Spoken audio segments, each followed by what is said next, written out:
We're live. Woo. Yes, again. It's a weekly thing. How are you doing today? I am good. It's cold, and I've been working on some stuff that's got my brain twisted a little bit right now. But otherwise, I'm good. How are you? Okay, I'm also good. I don't have a twisted brain, luckily me. I'm joining a hack night tomorrow in Berlin, and I'm quite excited. So you remember when we went to SF, we went at the AI hackathon thingy, and Adam is organizing something in Berlin. And I will make people using Honc there, so that's quite exciting. From what I recall, this is a Weaviate event, and so when you add Weaviate to Honc, you get Wonk. And then if we added Anthropic to the mix, it would be the Wonka stack, The uh, which Wonka I stack. which I truly appreciated. His Yes. creativity on that.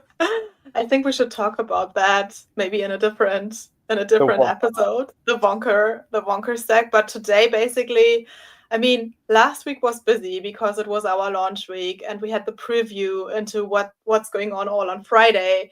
And we started doing the Hatch application last week and it was not doing its thing because to another feature that we implemented that was seeding support for Drizzle. I think that's something that Drizzle released recently.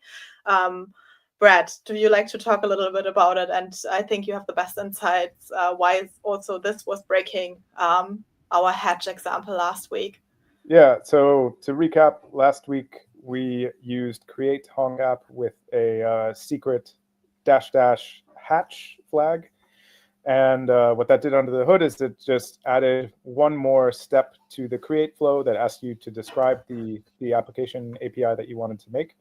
And then it used that description to populate or to basically like match the schema to resources that would be, similar to the what you want to create, and then create CRUD routes that were more like thematically appropriate for whatever you were building under the hood using an LLM to generate those files.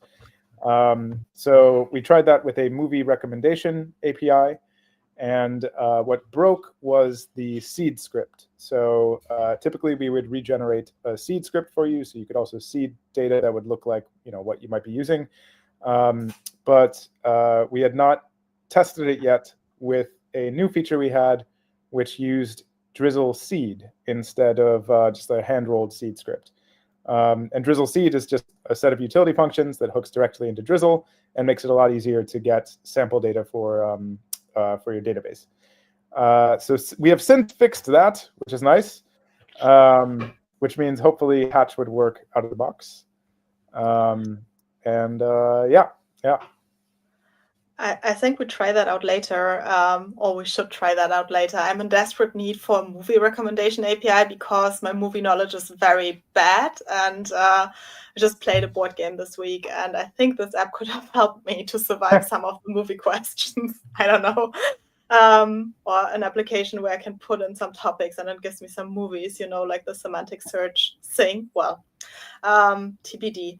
The other thing that I think is quite cool is that we have a place goose now. So if you know placeholder JSON, we have something that gives you back some goosey content. So you can try that out in your applications whenever you need some JSON data. And I found that's quite nice. It's quite Yeah. like Can doesn't I give make you back the standard data thing. So it's more fun. could I be so bold as to present real quick? Sure. Is it? You have to tell me if it's presenting though, because I'm being bold and I'm sharing my entire screen. Yeah, you share. And you should also see maybe that you share. Well, I don't know. I see Okay. everything. All right, you see everything. All right, so Place Goose is live on placegoose.fp.dev, and it is a take on JSON placeholder. So JSON placeholder is just a way to get like fake API data for testing, prototyping, and front end. And Place Goose just is kind of a clone of that, but all of the resources are geese. So this homepage will describe it all, but if you wanted to, you could, oh wait, that won't do it.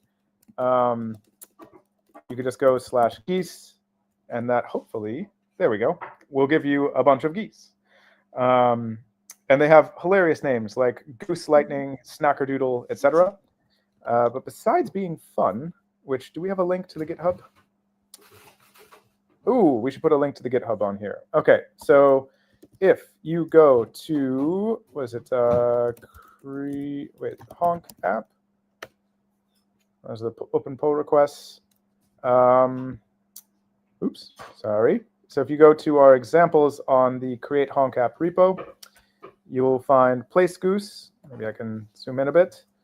And there you'll see actually a decent sample application with some like medium to advanced patterns in terms of how we validate payloads and things like that. And then likewise on the FiberPlane blog, there is a corresponding post that goes into detail about how we built this and how the data is modeled and how we did stuff like centralized error processing and data validation. So I think that's a decent read if you're looking to do slightly more advanced stuff with Hono. I discovered that I have a chat. I put the link into the chat. That's cool. I can now, if you talk about stuff, also put the links here, if that works. And then, well, we had we talked about the Place Goose, we talked about the seed, we talked about Hatch, and I think then there's one thing left. That's basically the really cool article that Oscar, our coworker, wrote about client-side logic for Hono applications. I think that was also released on Friday, and I think it's pretty cool that you can now build full stack applications. And I think you mentioned it leverages the static bindings from Cloudflare. That's correct, Brad, right? Yeah. So yeah, what this all means is, so I guess the problem behind this is that Hono, here, I'm going to share my screen again. Why not? Good. Share screen. Now, can I, let's see here. I want to share this tab. Okay. Do you see the tab that says Place Goose and everything? Yes, I do see that. All right. No, cool. wait, I see the blog post. A blog post. Yeah, that's what I meant. Okay. So the blog post here is step-by-step guide adding client-side logic to your Hono app. And the problem that this originally wanted to resolve is that, so if I go to Hono's website, they have built-in helpers for using JSX to do server-side rendering.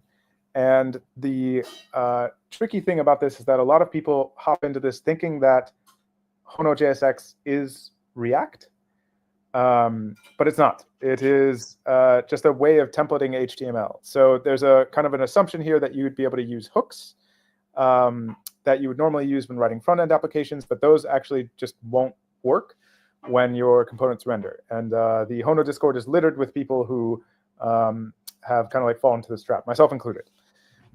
So Oscar's blog post goes into how to do what's called client-side hydration to have more interactive components on the front end.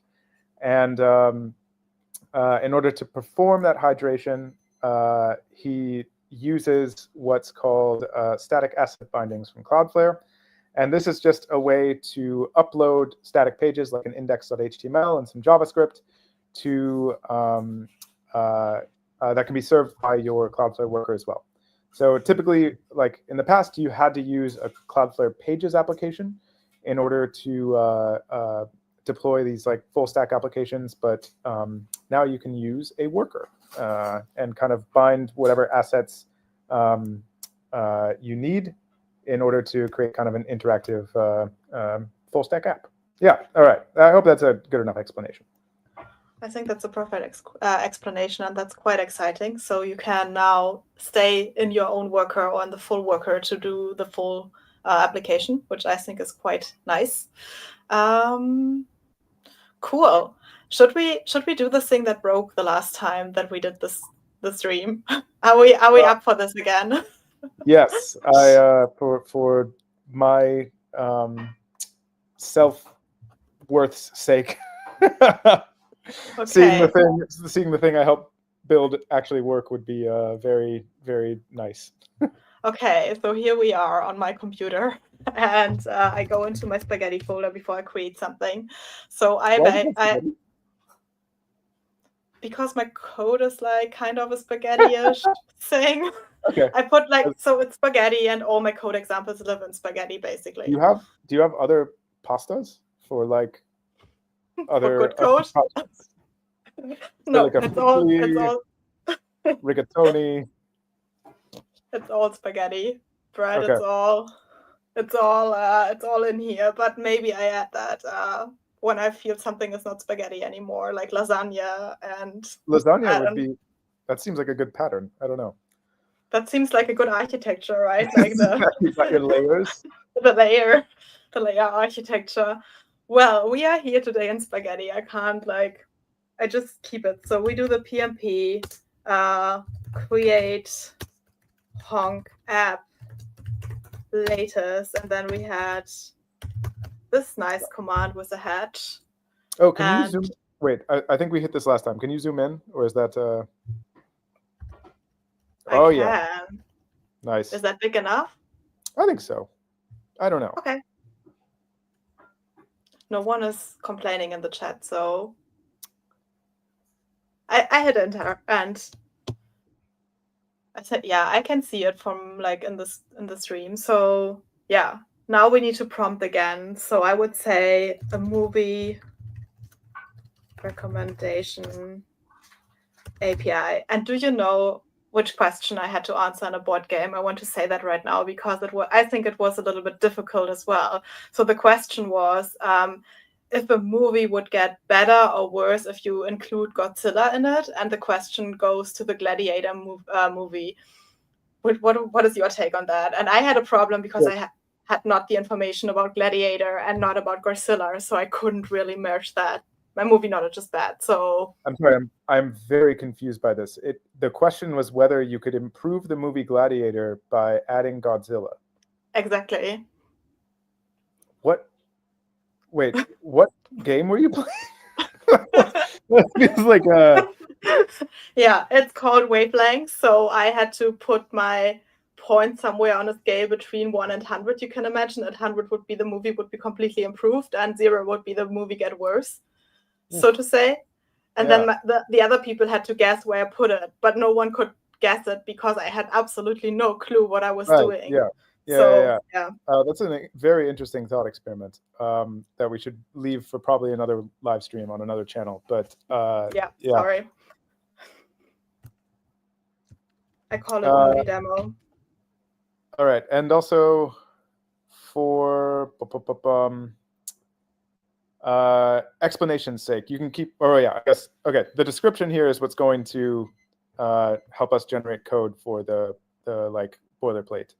All right, in this case, where should we create your project? In the movie demo. All right, that seems good. Oh yeah, so that's the folder into which the Honc app will be placed. Oh, and now name your favorite database, Brad. Let's do Neon. We'll do a Neon database. Let's do a Neon database. So we say yes. We install the dependencies. We also want a Git repo. Are you logged into Neon? Yes, I am. Nice. So yeah, here in Neon, I can basically select one of the projects that I have. I have 2 basically. I go for the Honc one. And then it asks me which branch I want to use. I only have the one here, so I use main. And then I have different databases on that branch. And yeah, I think that's from the last, from last time. I think I could use that. A new one though, because if the migration's actually executed against that last time, we're going to be in a world of hurt. We are the Neon DB owner. There's also nothing to check, and the name is new movie, or let's call it better movie. Because it's better. It's going to be better. Yeah, and I think that's the magic that happens now, that normally if you would have the app, you before we had the CLI set up, you would have to go manually into the application and paste and copy your API key from Neon, and now this is done under the hood by being connected to Neon. Yeah, and I think we have it, right? So I can't see the terminal because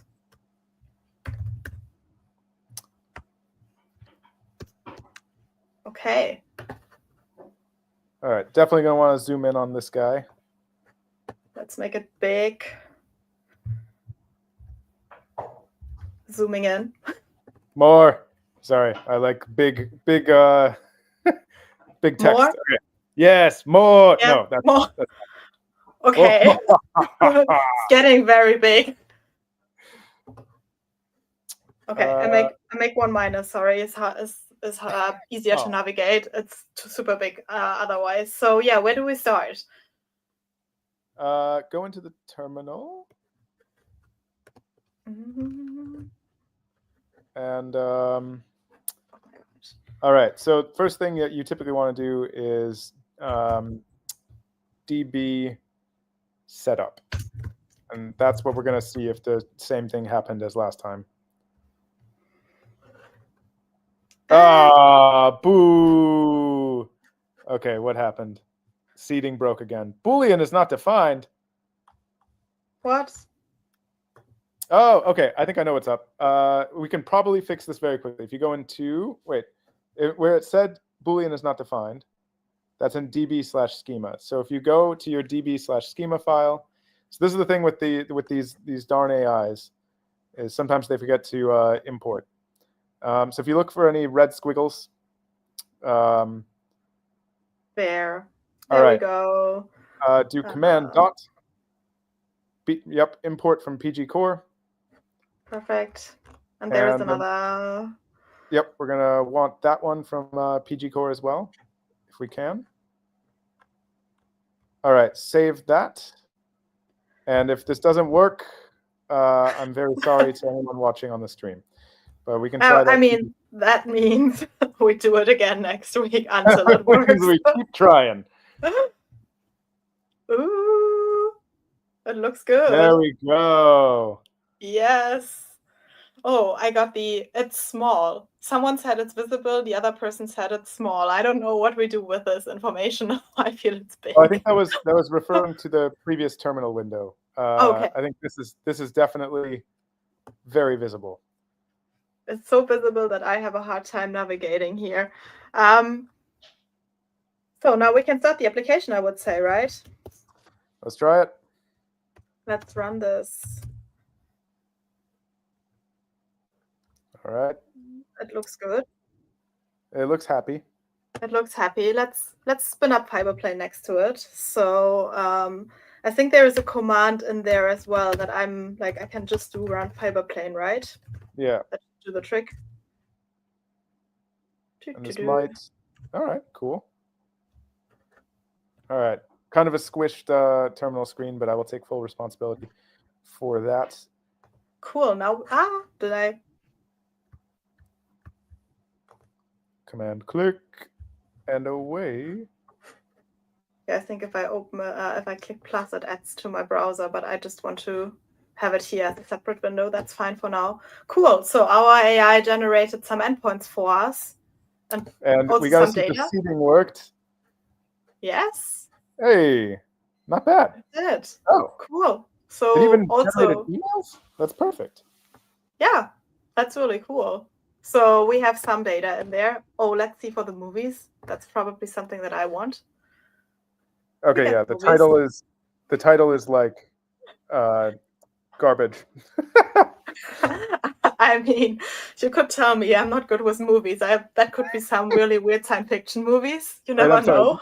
You haven't seen the movie LMJNFZU9VY? No, I haven't. Sorry. Cool. But that's a good starting point. Maybe let's go to the application to see the code as well. Do you think that? Yeah. So that we see what. All right, I believe I'm seeing this. You might want to just zoom out one tick and then close the terminal window. Yes. I think that's still okay. You can still see it, right? Yeah. I think this is visible, I hope.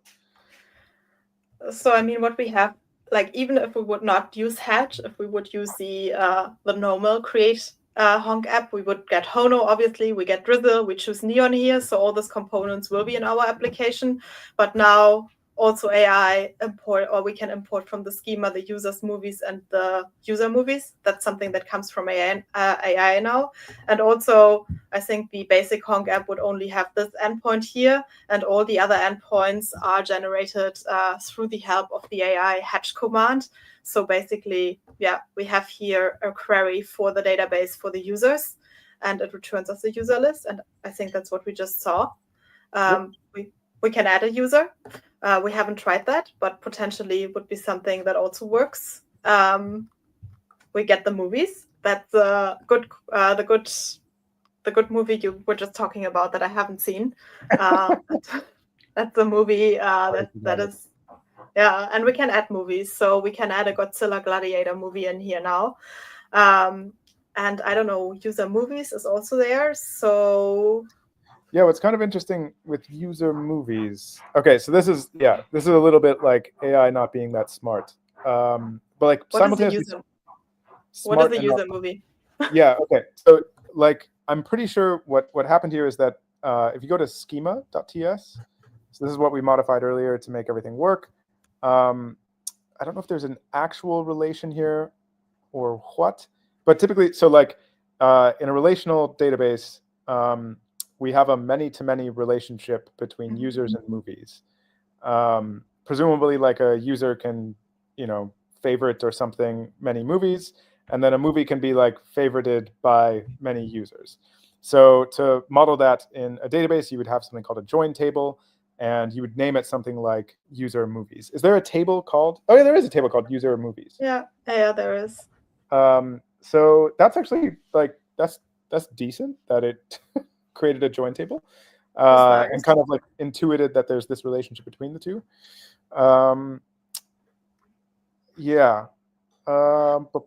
But it looks like on the API side, it like created an API for like returning rows from a join table, which is probably not something you would want to do. Probably not. Well, but that's it created all the other tables. And I guess the fun part is you can use it as a starting point. And now if you don't want that, you can just throw it out as an endpoint and use it differently in your application, like use the join feature differently in your application. Yeah.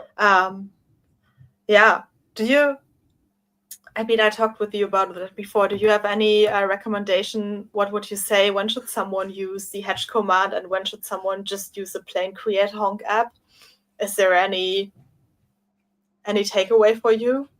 I don't really know. I actually use the Hatch command kind of a lot, just because it saves me like a little bit of time in terms of like renaming things from the template.